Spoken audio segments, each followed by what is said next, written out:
Karche Sukha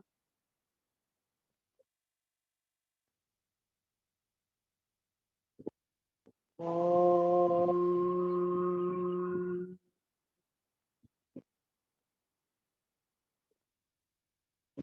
Shanti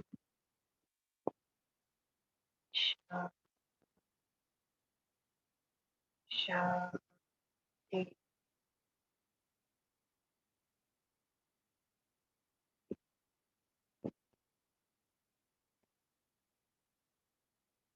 Join both palms together and try to just and drop both the palms together.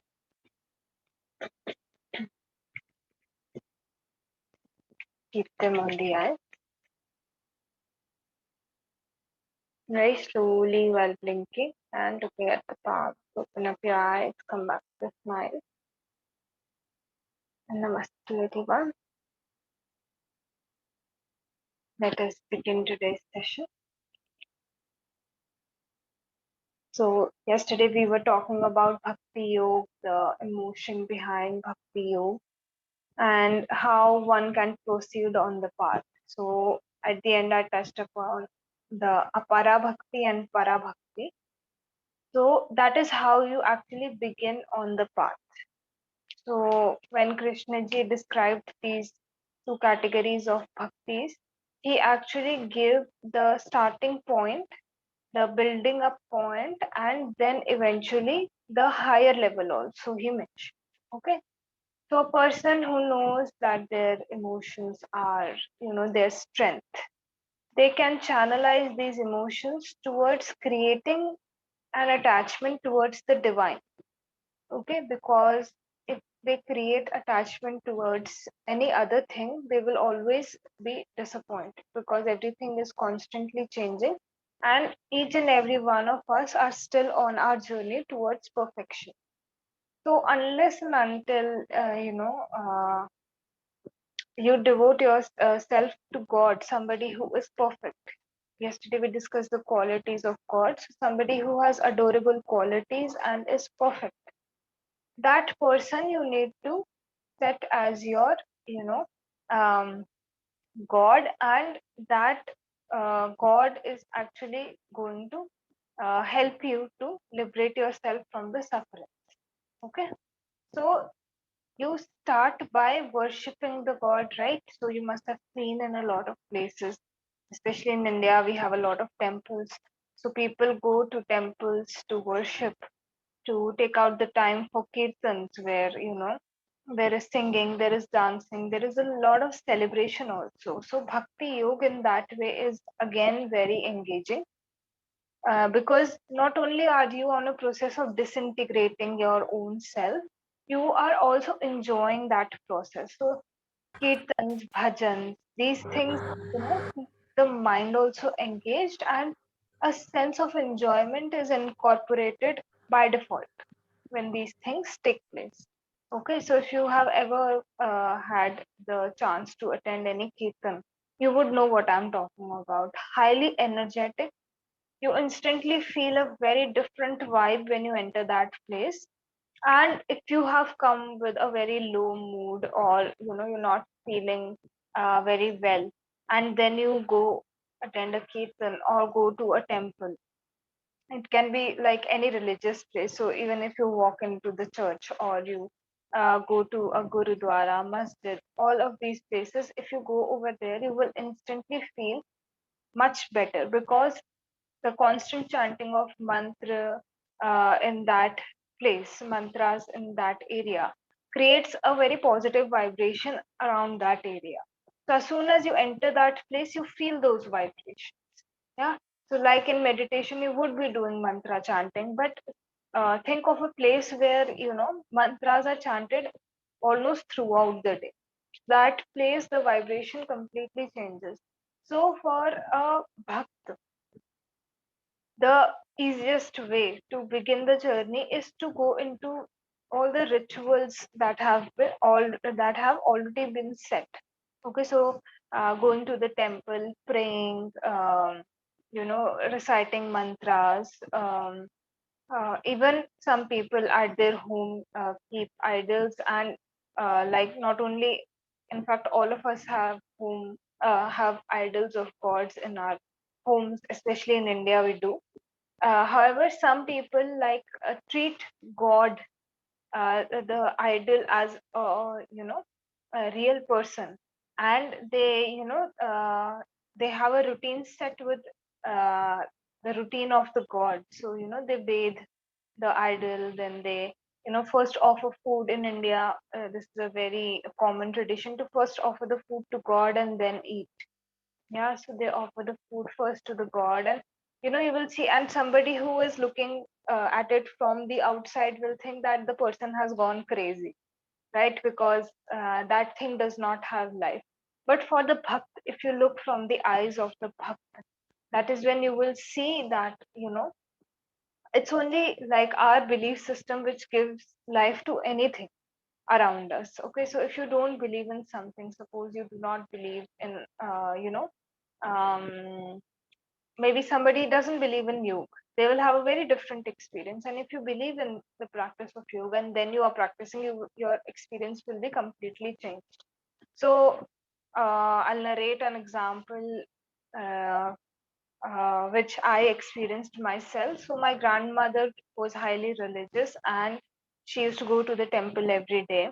And she used to wake up at 3 or 4 in the morning and be ready and leave house by maximum, I think, 5 o'clock. And then she used to come back by 8, 7, 8. Yeah. So at that point of time, I was really young and I did not understand these things. So I used to question her a lot. Why do you go every day? Why do you make the effort every day? And the God you are worshipping, where is that God? A general curiosity in a kid.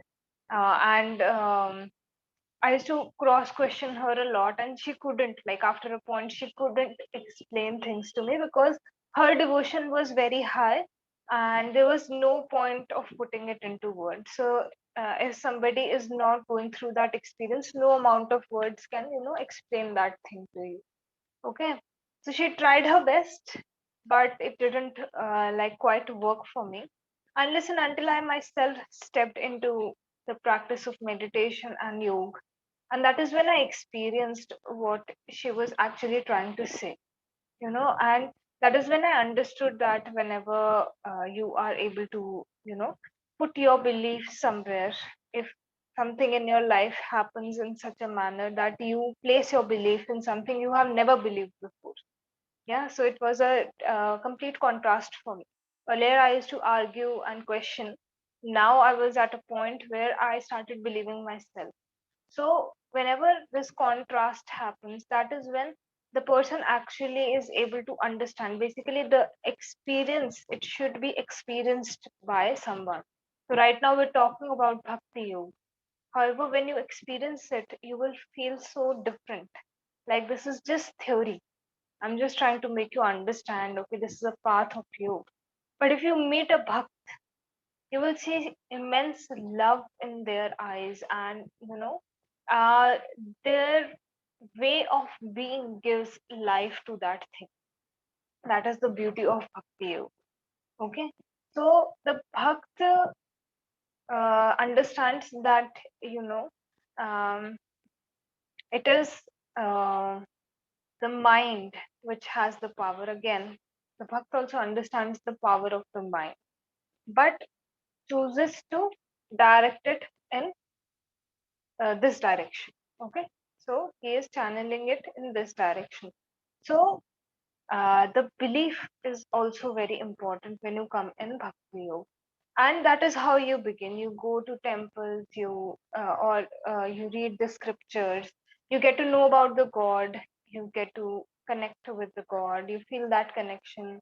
um, and then you go into daily ritual, so that becomes easier for you. So initially sometimes the bhakt isn't able to generate that much of emotion towards the god they have chosen. So these practices, a continuous continuously practicing these things is what makes the bhakt feel more and more. So if you do something regularly, you must have seen this thing even in your life. If you have done something regularly in your life, then eventually you started believing that that thing is working for you, right? That is why you kept it as a part of your routine.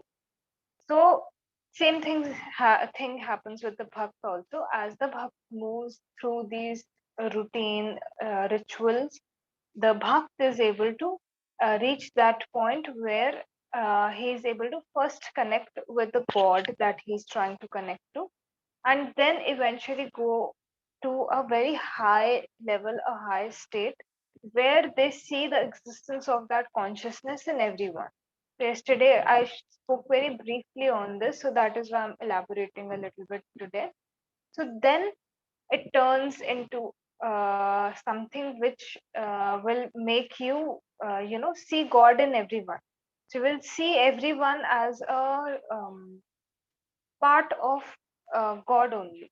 So whenever the bhakt will interact with you, if you happen to meet somebody who is a bhakt, whenever you interact with them, you will see they interact very politely, and they interact very lovingly, and that it's the stage when they have reached that point where it's not made up. Okay, you will understand when you meet a bhakt who has reached that stage. The way in which they interact is very loving, and it is only because they know that they are interacting with god.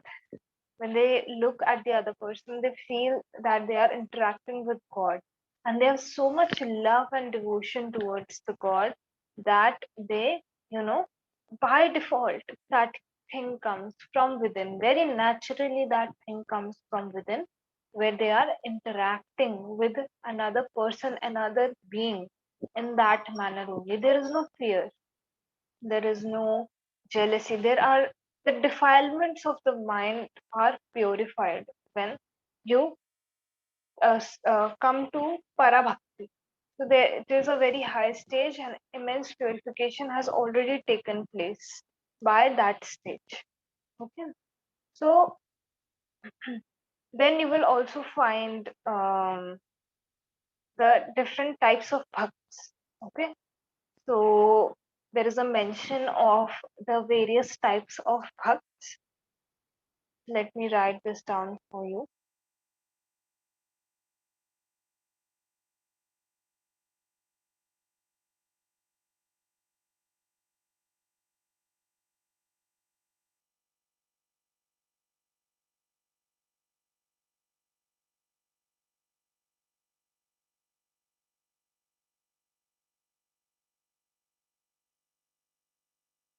So there are various categories when we come to bhakti also.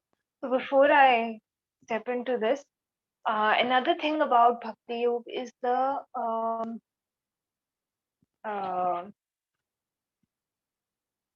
I would say there is dualism too. So one is the bhakt and one is the god. So there is always this distinction that there is a god, okay, and then there is a bhakt. So both of them are different. They are separate entities. Okay. And the bhakt, by trying to incorporate the qualities of God, reaches to the stage of complete purification or liberation, but still remains different from the God. Okay. So there are two separate energies which are involved in this. One is the bhakt, the energy of the bhakt, and second is the energy of, yeah, no worries, no worries. So, and second is the energy of the god, the energy that you are trying to, the point where you are trying to reach. Okay, so there is a distinction between both of them.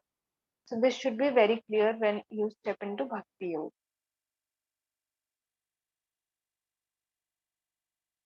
So first type of bhakti.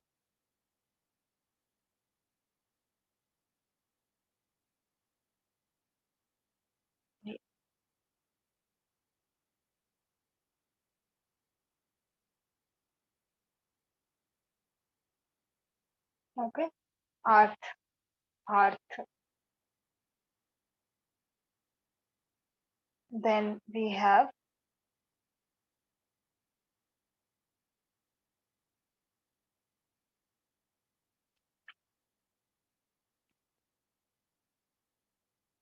Artharthi. I will tell you uh, each and every type. I'll elaborate on that. Then we have,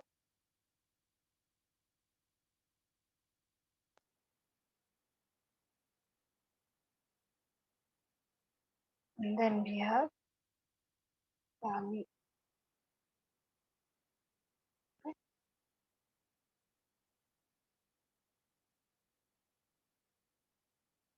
So first is your Arth, ARTA, or you can also go for ARTHA. Then we have Artharthi, ARTH, sorry, ARTHARTI.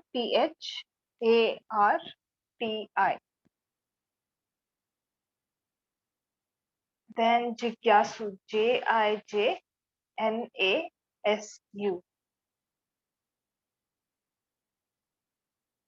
And then we have Gyani, JNANI. Gyani.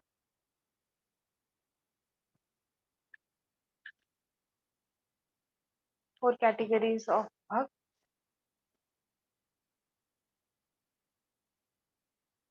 So these are like categorized on the basis of how they start their, what is the motivation for starting the journey of bhakti.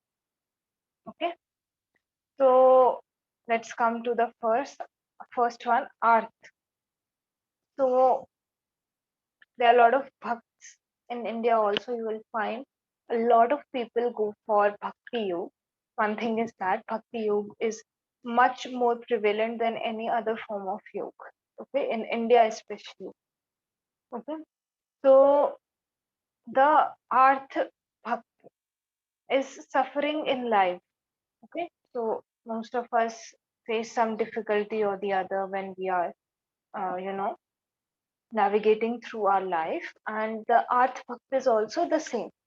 Okay, the person is navigating through the life, and the that person is facing a lot of suffering. So sometimes that does happen. We all go through a lot of suffering, and it is the suffering which will always drive you towards spirituality. You will always find this thing, like a lot of students also who come, who join, um, especially students who you know, have some sort of disease. Yeah, so a lot of people come into you when they have particular diseases. So when we talk to them, when we interact with them, a lot of them have already tried everything that was out there. Okay, so they have went through allopathy, home remedies, ayurvedic treatments, everything. However, their disease is not going away. Okay, so they come into yoga because now, you know, they feel that maybe this practice would be able to cure them, one thing. And second of all, even if there is no cure, at least they will have some mental peace. They will be in a place to accept that thing about themselves. So they come into yoga. So when a person is undergoing a lot of hardships, there is disease, there is instability in life, you know, your basic needs are not being fulfilled, that is when, that is the point when you will either choose to go into some habit which will harm you, or you will step into spirituality. But unless and until you are enjoying life, you will not go ahead and go for meditation, right? Because it's boring, right? And even though asanas are pretty interesting, but pranayam is also okay. You're able to do it, but when it especially comes to meditation, people don't just come like that. It's because it's very boring, so they need a very great motivation to push them into spiritual practices. So suffering forms that great push in human life. Okay, after that, this is the nature's way of telling you now you have a choice to elevate yourself. Now you have a choice to you know, achieve something greater in life. Okay, so whenever you are going through something, just observe what is it trying to teach you and how you can work on it. Okay, because you can either, everyone always has two paths, and one of them is always spirituality. So you can always turn to spirituality. It's a way of the nature, right? Because if you're enjoying something, you will never want to come. So, same way the person is suffering, basic needs are not being fulfilled. So, what happens is that the person, like especially someone in India, they will go to the temple, they will ask God for something, or they will ask God to, um, be there with them through this tough time, you know, uh, to devote their prayers to God to achieve something, to achieve that level of stability or to cure that disease. So, such a person who, in the time of a crisis, is turning to God. He is doing a good thing, he is turning to God, but out of his suffering. So, his starting point, his motivation over here is to eradicate his or her suffering, because a person who's like basic needs, who isn't able to fulfill their basic needs, or there is disease in the body, can never proceed on the path of spirituality, right? Because the body is not giving, it's not with them. And when you come to spiritual practices, you need to have basic bare minimum health. So the bhakt goes to the temple to pray for mercy, to pray for the God to be there and to make their times better. So Arth Bhakt is that out of suffering, that Bhakt is going to God and going into the practice of Bhakti Yoga. He sees that this is probably in a lot of families, it is taught that you should go to the temple or you should pray every day. So same thing he is doing. Okay. He begins with that. That after everything, when nothing is making sense, the person will go to the temple and ask and put their faith basically in the God. Okay. Then you come to the second category, Artharthi. Okay. So now this person is stable in life. Okay. All basic needs are being fulfilled. Everything is there. He has achieved everything that he needed, he wanted. In fact, most of the things that he wanted also he has achieved. However, this person is still stuck in the material world. Okay. So everything is being fulfilled, but there is a desire for having more wealth. You will see a lot of people who go to the temple who have everything. However, they want more wealth.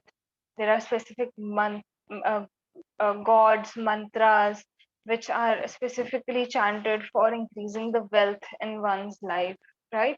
In mantra meditation, you must have covered this thing that there are a variety of gods and there are a variety of mantras. So whatever you want, you can like choose the god and choose the mantra and go ahead, proceed in your journey. The same way, the person is stuck in the material world and wants to attain a lot more out of it. Okay. So the person wants to go into, having the best house, the best car, getting this, that, everything in the material world. And so, because of this, maybe some past good karma or this basic understanding, family values, that person goes to worship God, to indulge in the practice of bhakti yoga in whatever form it is, to take a step in the practice of bhakti yoga in order to achieve wealth. So the intention has completely changed now. Okay. So first person was suffering, basic needs are not being fulfilled. Second person has everything but still wants more. So intention completely changes. Okay. We will find a lot of people who go offer to God, and when they make that offering, they have some wish of acquiring something material. Mostly you will see people want to acquire something material, so they wish for that. Okay. So this is the second type of person. Then see, once you achieve stability, like this is also a like gradual process, one thing, and second of all, each level of bhakti is going deeper and deeper. So first one wasn't able to fulfill basic needs, then second one, at least that thing happened, health is stable, so is asking for material wealth. Okay, then the third person is more developed, so someone who enters into bhakti yoga because he is curious. Okay, so the main thing that is going on over there is curiosity. The person is pretty curious. He's able to understand there that for some reason there is a void in the life. Okay, everything is there. He has health, he has wealth, he has, everything that he needs is already over there, but still that person feels such a big void inside, uh, is unable to answer why this feeling is not going away, is not able to shake off this feeling, and despite having everything, is able to see that there is something beyond this that I have to acquire, that I need to acquire. Okay, so that person enters into bhakti yoga out of curiosity. That what is beyond this. So now the mind has developed much more than the previous two categories. The mind has the ability to see that there is something out there. This cannot be it. This is not the answer. Okay. So that person delves into the practice of Bhakti Yoga and is called Jigyasu. Okay. A curious person. So as you enter Bhakti Yoga, suppose that you began your journey from Arth. These are also gradual stages. From Arth, you will come to the point of Artharthi. Okay. Then in Bhakti Yoga only, as you move ahead, you will come to the point of Jigyasu. Okay, so this is also the same categorization as Rogi, Bhogi, and Yogi. Okay, somebody who is ill, somebody who is at a good stage and wants to attain all the pleasures of life. And then a point comes when you attain all the pleasures in life and still you are not able to feel peaceful, calm, or you're not able to fill that void that you feel within. That is when the bhogi is able to become a yogi, because now that person wants to be free from this entire circle, because no matter what that person acquires, it is only temporary happiness that they get and it isn't helping them in any way. Okay, so once you reach that stage where you are a good bhogi, okay, that is when you will form, that is the step that is formed for you to go ahead and come into the yogi category. Before that, if you do not have your basic needs fulfilled, you will never think of spirituality, you will never think that I want to leave everything, because you never acquired everything, right? So in that way, again, you come to the jigyasu category where, the yogi journey somewhere begins. Now you're trying to find answers, look for answers. Then the fourth type of bhakt is the Jnani, Jnani, Jnani. Okay, so the Jnani is a very deep level of yoga. Okay, so somebody who has been practicing yoga sadhana for a while, that person will come under the Jnani bhakt. So this bhakt knows the true nature of himself and everything around him, and is still pursuing the path of bhakti and is not connected with the result also. He's not running after any result, he's not running after liberation. He's just at that point where he has this intuitive understanding of what is going on, who am I, what is my nature, and is continuing the journey, because that person has the understanding that this journey is what is going to take me to the final goal. So running behind it will not do anything. Creating a desire for the final goal will not help me to come out of this whole circle of desires. So he has risen above. So for a jigyasu, the desire for attaining moksha will be very strong. Okay, and um, that person will work on that thing. But when you come to the jnani stage, even that desire begins to dissolve away. So now you are just like, I will just follow whatever has been taught to me, or you know these particular practices of Bhakti Yoga, and I will reach the end goal. So he's not concerned that when I will reach, how I will reach, what will happen when you reach there. This is the Jigyasu who will ask all of these questions. What will happen? How will I reach? What are the checkpoints? So this is a curiosity of the mind, right? But Jnani person will be like in Zen mode, I would say, just practicing whatever he or she is supposed to do, not concerned about the final goal. So these are the four types of bhakti you will come across. And if you choose to go into bhakti yoga, you will also fall in one of these categories. So just check which category you are in if you are trying to adopt this practice. And none of them is like, they're just deeper stages of one another. Okay. So you will naturally transcend from one to the other. So there is no high or low in this. I'm just explaining this from the point of view of how deep it can go. Okay. So if you, like yesterday I mentioned, Kabir Das. So he is like, if you go into his poetry, if you go into his, he used to write uh, Doha we call it. So he used to write those.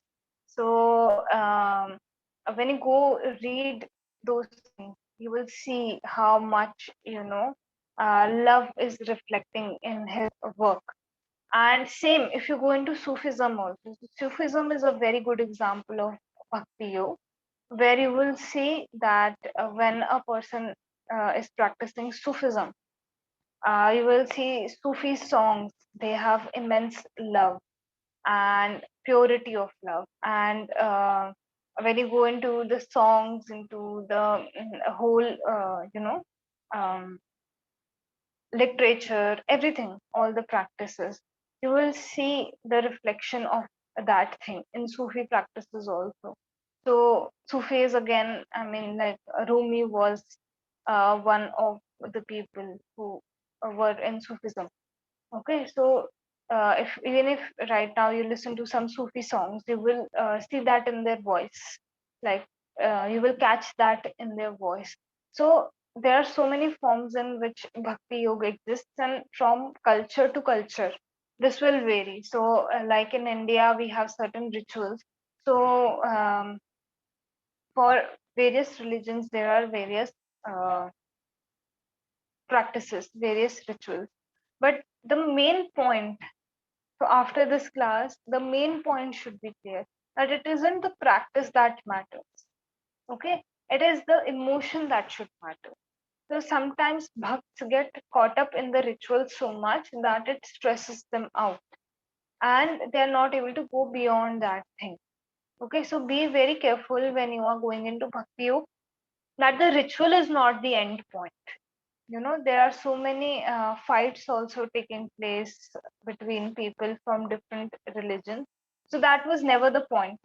In fact, when bhakti movement in India that started, uh, that was an attempt to unify people instead of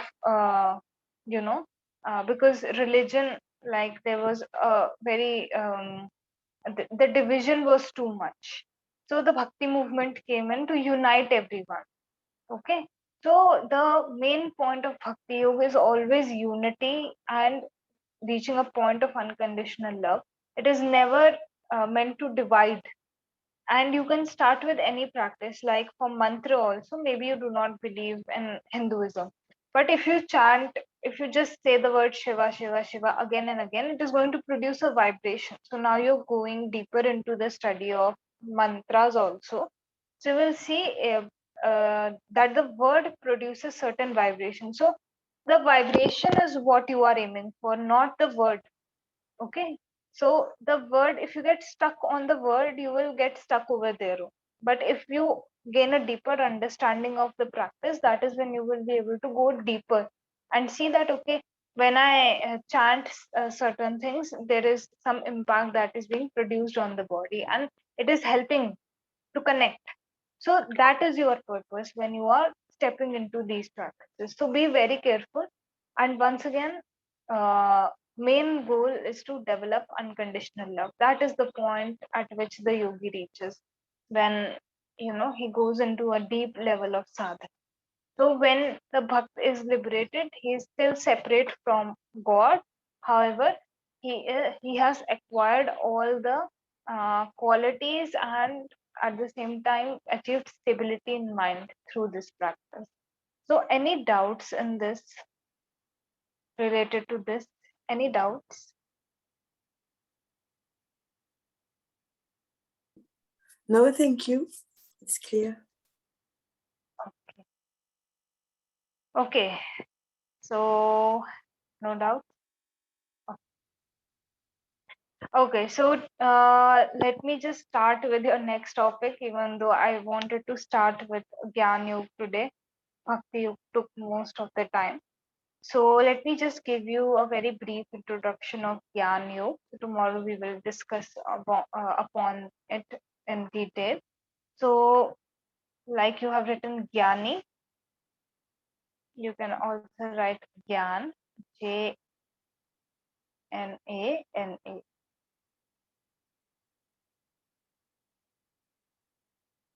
This is the next school of yoga.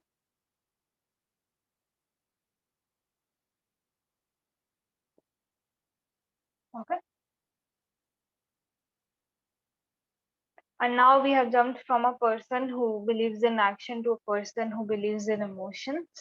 Now we are jumping to a person who believes in the mind and has a very logical and analytical mind.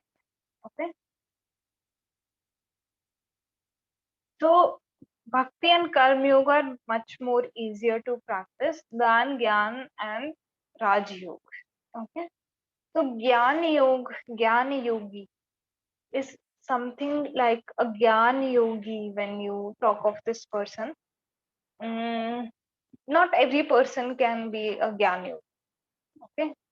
So if somebody is starting on their spiritual journey, they will work on their actions, they will work on their emotion. But Gyan Yogi is born.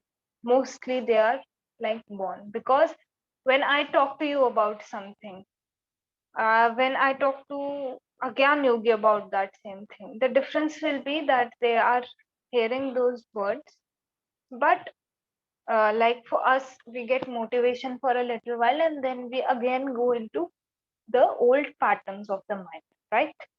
However, for a Gyan Yogi, when they listen to something related to spirituality, very deep realization strikes them. And when it happens at that deeper level, when they are able to experience that reality, so by listening, they have an intuitive understanding. So they have maybe they haven't experienced that, but when they listen to it, they have this intuitive understanding of what a person is trying to say. Okay, and that pushes them to change their lifestyle completely. So that deeper realization, like we also sometimes have aha moments in our life, right? So for a Gyan Yogi, they are much deeper because when topics like the universe, the individual consciousness, these things are being talked of, then we just hear them and we're just like, okay, there must be something of the form of a soul, or you know, if they are telling us there must be something. But the Gyan Yogi will understand this very deep. Okay, so a Gyan Yogi is generally always born. It's a very high level where the person has done a lot of sadhana in the previous, lifetime, and then when they are born in this, like this time, in this lifetime, when they come on earth, then whenever they are talked to, they gain that understanding just by hearing those things. So there are different stages also, they analyze also, but yeah, the hearing is the starting point for them. Okay, so when they hear something, when they go into deep practices of Gyan Yoga, so hearing is your first practice. So when they do that, they automatically gain that understanding. For example, Swami Vivekanand, if you would have heard of him or read about him, he was a yogi, and he was like, from a very early age, like he understood a lot of things, and he had this, he was a very curious person, so he questioned everything. And at the same time, when something was told to him, he understood that very deeply. So he is one of the, I can say, modern yogis. And when he talked about, like, if even if you read his work, you will see the depth till which he has understood things. Because when you read his work, then that is when you take a lot of time to digest whatever he has said. Okay, so he has written very beautiful books, and he has written books on the four schools of yoga also. So if you get an opportunity, go buy that book, or you will also be able to find it on Amazon. So you can order it. Either you can find them separately or as a compilation. So when you read his work, you will understand the depth of understanding he had, and he like left his body at a very early age. So in that time duration, the level of spiritual development that he had done was very high. So he is one of the Gyan Yogis. So it took a lot of previous lifetimes for him, so that he was born over here in that way, where he could understand things instantly. It came from somewhere. He went into very deep sadhana. He must have gone into very deep sadhana in previous lifetimes. So the Gyan Yogi is always born. Uh, you can work on it. It will eventually merge into other paths also. However, um, you won't be able to experience it that deeply. Like, some people you meet, they are of a different nature, others are of a different nature. So this is also something like that only. That Gyan Yogi has a very different understanding because of previous merits that they have accumulated. Okay. So Gyan literally means knowledge, and it is a path of knowledge.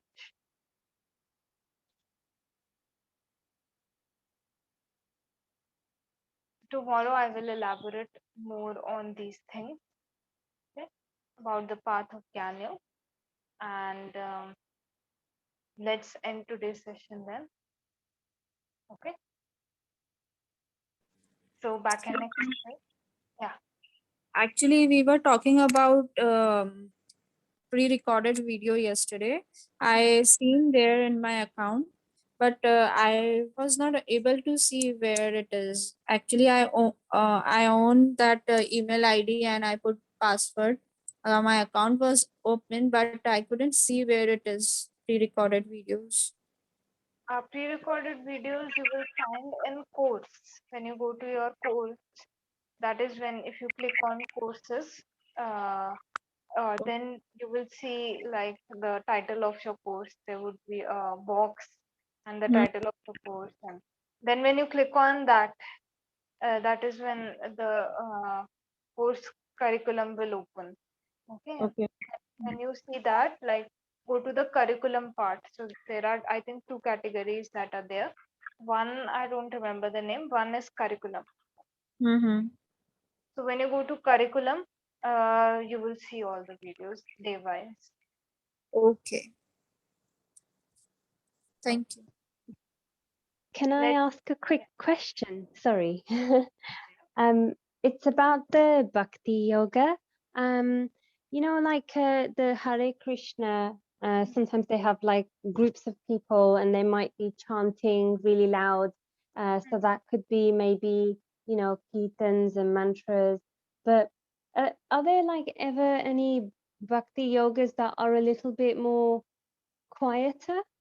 Or like do they still do bhakti yoga but maybe not in big groups and things like that? Like an individual can be a bhakti yoga themselves, but they're not part of like a big group. I don't know if I'm making any sense. Yeah. see, if you go to temples, if you go to like the one you're talking about, the Hare Krishna mission, Mm. ISKCON temple is Yeah. generally like, so they have kirtans and dance and everything. So wait, I will repeat the name. Yeah. So those are group activities. So what happens in group activities is you get a lot of energy. So suppose someday my energy is very low. and I go in a group and I practice something, so my energy definitely goes up. But if I do that practice alone, again, I won't be able to make that much progress, right? So these practices, like when you go to ESCON and everything, that is why you find a lot of people coming together, same thought, same point of view. However, it's not important that you specifically go to the temple or you know uh, conduct the rituals in that way. So depending on which uh, religion, or even in the Vedas there are certain rituals. Part of the Vedas gives you certain rituals. Okay, if you want to follow them, you can follow them individually also. You don't necessarily have to go in a group and show that you are a Mm. and if you feel you don't need that energy, you are doing better off alone. Then people have very small temples in their house also. Like they have this space that is specifically kept for the mandir. So they do their chanting every day with that only, and that's it for them. That's it. Okay, thank you. Thanks. The name of the book.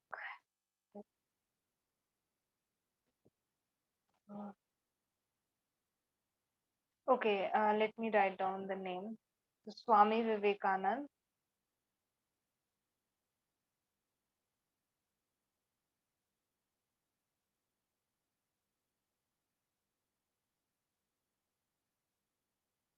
And he has written on each school of yoga. So you will find one book is like a compilation of all the schools of yoga, and then you have separate books also if you don't want to read about a certain school of yoga and are just interested in, like, suppose bhakti yoga. So there is a separate book on bhakti yoga, so you don't need to buy the full volume. Okay. So let's end today's session. It's already 12, so I'll just end it with one Om Shanti. So Om Shanti to you, every one of you, and I will see you at 3 o'clock for your pranayam class. Okay. So bye bye everyone. Thank you. Thank you. Bye bye. Thank you. Bye bye. Bye.